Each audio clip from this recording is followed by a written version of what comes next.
So, hello and thank you for watching this video. My name's Sebastian and with me I have Nicholas. Today we want to talk to you about sales funnels and how to build them for your business. So, what are sales funnels and how can they help you? In many ways, sales funnels is probably one of the things that people misunderstand or misconstrued or in some ways kind of skip altogether. So Nicholas and I wanted to put this together, this sequence, in our last video sequence for the client attraction formula. Yeah. And we thought we would help you put the pieces together so that you can finally understand what it's about and what it's not about. Yep. So first and foremost, sales funnels can help you, and how can they help you? So essentially, a sales funnel, in a nutshell, it is a way to communicate to your prospects in a sequence or in a sequential manner. That's what it is. In a nutshell, you're going to communicate to these people similarly, if that's even a word, similarly over a period of time, and that communication is going to help you take them from point A to point B to point C, and then further down that rabbit hole until they buy. That's basically in a nutshell what it is. Yep. What it isn't, email broadcasting. And what does that mean? So essentially an email broadcast is you send out an email and you communicate to the masses. Yeah. So you don't know what you have in your list, you don't know what interests they have, you just don't have any idea. So you're blasting them with a, like a shotgun, and you're trying to capture something. Yeah, it's like throwing spaghetti against the wall, see what sticks. Yeah, which is pretty much a lot of businesses' marketing campaign. Yeah. Let alone follow-up campaign. So, look, I guess it has its places, Nick. Yep. When you don't know, you throw something up against the wall and you see what sticks. Yeah. But this is more about long-term. This is more about understanding how we're going to grow a business. Because, Nick, you are probably starting to get a feel on how this works. When you build a database of potential customers, then you stop relying on, number one, word of mouth. Yeah. Number two is you stop wishing and praying that your phone rings that next morning you wake up. Yes. Because, you're young, you probably haven't seen enough of this yet. You probably starting to see it with our clients that a lot of businesses rely on, word of mouth. Without it, they're dead. Or at best, they're hoping that someone's going to pick up the phone and ring. Yep. So a funnel helps you nurture people that have shown interest, that have put their phone up, they put their hand up and said, "Hey, I want to learn more," right? So that's in a little nutshell of what it is and how it can help you and what it does for you. So I've got here, funnels means many things to many people, but for us, that's essentially what we're trying to do, is we're trying to capture their email address. And I'm talking about email addresses here, Nick, but there's other ways as well. Oh, there's plenty of ways. There's plenty of ways. Any way that you can capture someone's details. You don't even have to capture someone's details these days. You can use special AI technology to follow them through the World Wide Web. Yeah, that's right. So yeah, there's plenty of ways which we can have a sales funnel working both online and offline. Correct. So we won't touch too much into AI or how you could use follow-ups, AI to follow up, because that is coming. That is something that Nicholas and I have been working in the background, and we want to launch this in the next couple of weeks or a couple of months. So let's just keep that there. But Nicholas is right. There's many ways in which you can go about following people up, and it's not necessarily always to do with email. It could be a telephone call. Yeah. It could be, it could be a mail drop. Yeah. There's just many different ways. Customer profile. company profile, customer profile, and as you said, remarketing banners. Yeah. AI. So that is what we need to start thinking about when it comes to building a funnel. So, and if I haven't re-emphasized this enough, if you don't do this, you run the risk that somebody else will. And they probably are. And they probably are. Yeah. And they probably are. And the problem with that is when somebody else is educating your customers or your potential customers, what ends up happening is that could be spinning a lot of shit. Yeah. Like they could be talking black and blue about how they're great and how their product is the best product in the world. And, Yep. and 2 months of nurturing has gone into that. And then last step, they pick up the phone and they start ringing around to get a couple of quotes. Yeah. They ring you and they say to you, hey, how much do you charge to do X, Y, Z? And they're just sizing you up based on the price. Yeah. Because you've had no time to nurture these people. And your competitor has gone in there and it's gone in there way earlier than you, and now you're struggling. Which is where a lot of businesses are. Yep. Like a lot of the times when we hear businesses say, we're not getting the conversions we want, we get a phone call, but they just hang up on us, they're just always price hunting. That's why, because they're doing the research. The research in the education process is left to your competitors, or nobody for that matter. Yep. And, you know, customers not always good at doing research. That's true. So, to us, a nurturing campaign is more or less about educating. That's right, yeah. Tell us, Nick, what does a typical educational process look like? You know, is it mostly to do with what? Product, issues, or all of the above? What does it look like to you? Yeah, so it's products, obviously the main selling point, or service, or whatever you're trying to give to your customer. You can take a sales funnel in many different ways. You can look at the problems. You can offer educational pieces of information, and it's pretty much more so explaining to your customer the value that you have, and giving the knowledge that you have to them over a sequential period of time. So that could be in many cases, you know, case studies. It could be white papers. It could be videos. It can be you know, articles, it can be blog posts, it can be so many things. Correct. And this is where a lot of businesses go wrong, because they focus on mainly just one aspect and they're not building a complete funnel. Correct. So it's a complete pack of all those things that I just mentioned before. Yeah, I think you hit the nail on the head. So if you're coming in from different angles, let's say one day you're saying, hey, you know, I did a blog post and this is the common question that I get most. Yep. And I answer this question in my blog. Yeah. So what that's doing is basically saying, for every time I get somebody coming to my business, I know the number one question I get, and I've answered it. That, yeah.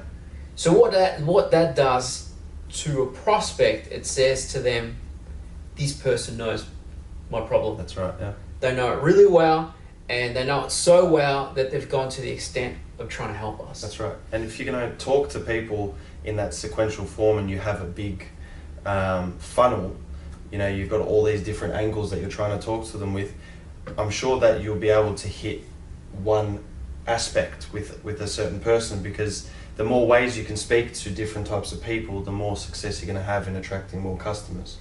Yeah, exactly. So you're talking about a balance where something will strike a note. Is that the same? Yeah. So it's about talking and communicating and explaining that you understand their problem and how to solve it until one of them sticks. That's right, yeah.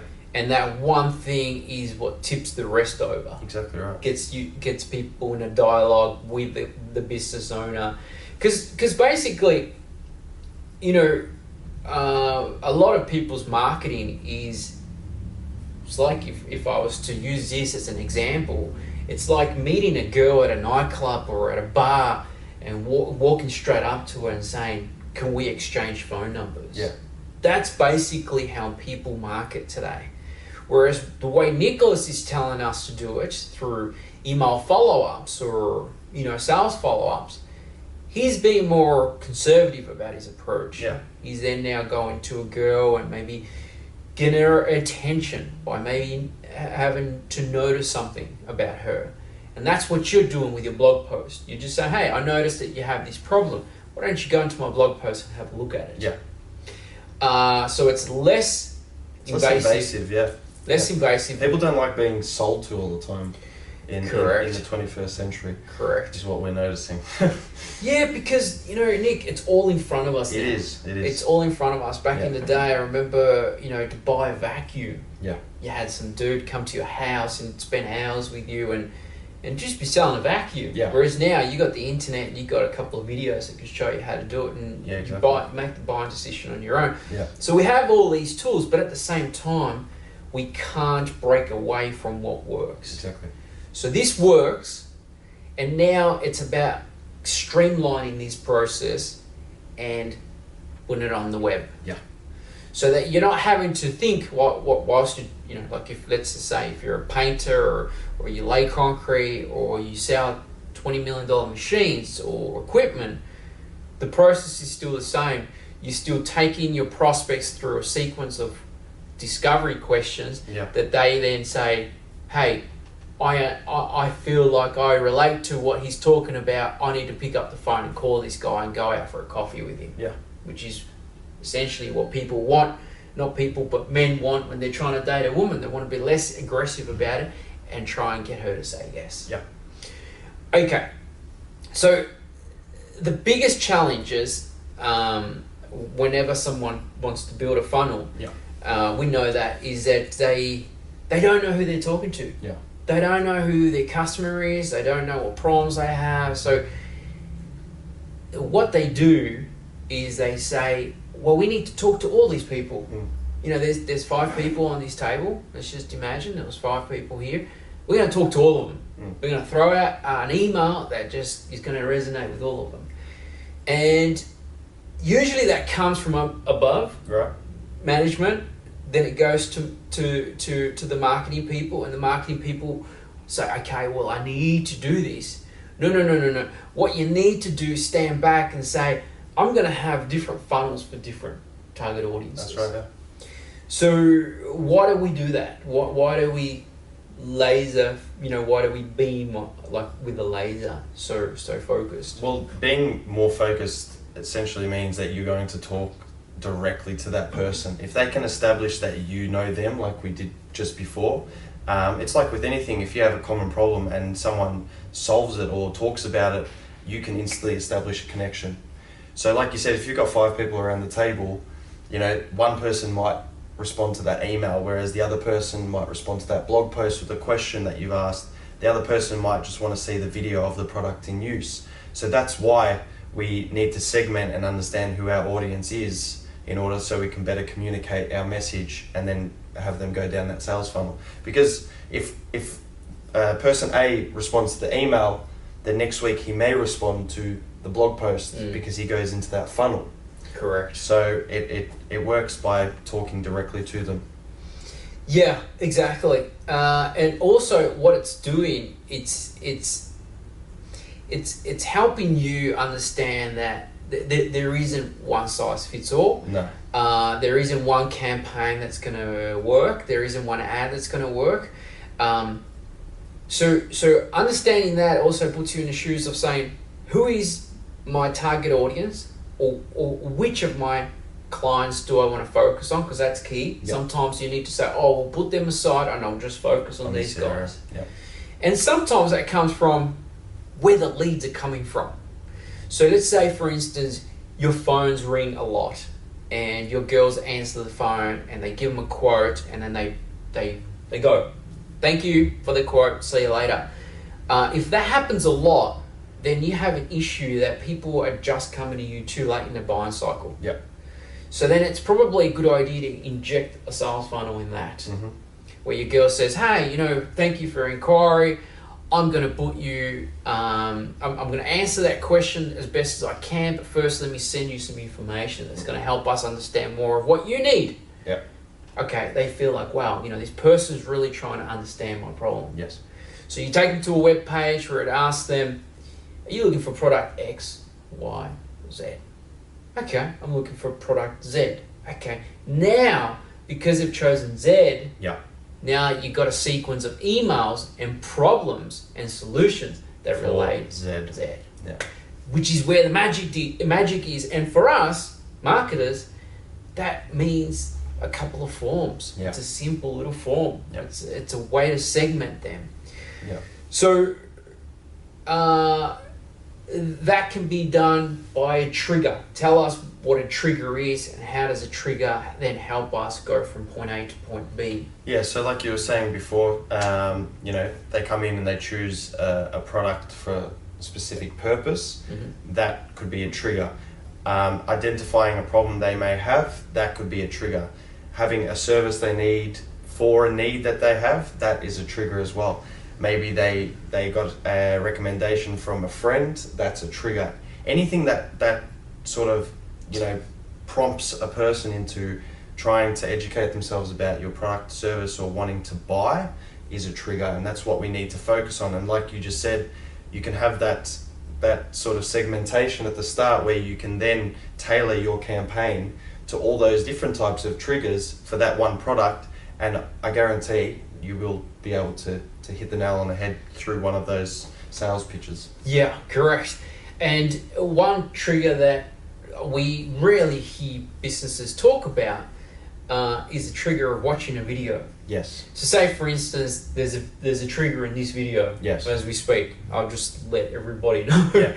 So if you get to a certain point of this video, let's say you've watched up to now, which, we're probably well and truly into 10, 15 minutes of this video, that prompts us to say, okay, this person's interested. Yeah.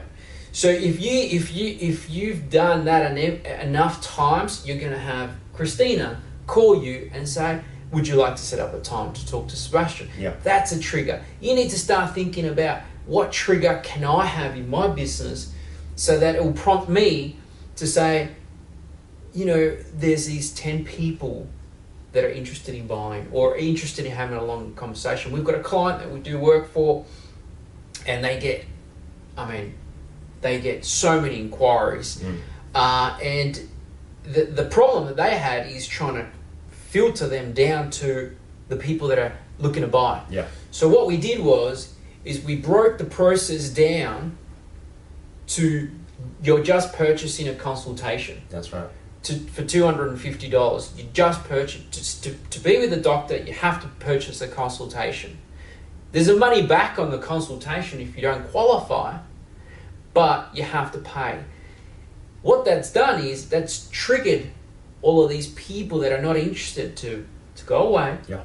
And left us with the people that are genuinely looking to buy. What is going on with the people that are going away? Well, the people that are going away, we put them in a funnel and we follow up with these people regularly. That's what a lot of businesses are missing out on. Correct. Yeah. Correct. Nurturing your database is how you're going to beat competition for years to come. Exactly, because let's just face it, advertising's getting expensive, and for the most part, if it takes you a year or two to build a decent database of your market, Yes. you pretty much got it set. Yeah.